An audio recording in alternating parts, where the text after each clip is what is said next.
ครับสวัสดีครับชาววนโชโนบุตรเดินทางวันนี้จะพาไปน้ำตกนะครับผมพาไปเที่ยวน้ำตกครับผู้ชายปอนนะครับผมขอฝากไปด้วยนะครับผมช่วยกดไลค์กดแชร์กดติดตามผู้ชายปอนสวิตเซอร์แลนด์นะครับผมวันนี้จะพาไปดูเที่ยวน้ำตกนะครับหลังจากวันนั้นฝนตกไม่ได้พาไปนะครับ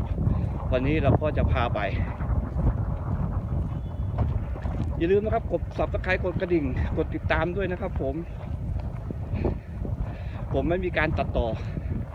นะครับผมถ่ายสดๆออกมาแบบสดๆเลยนะครับ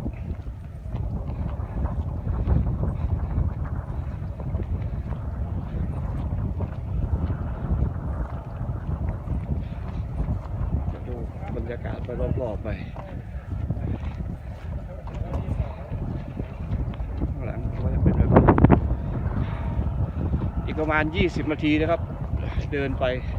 ถึงน้ำตกเนาะเดี๋ยวไปพบกันที่น้ำตกเลยนะครับผม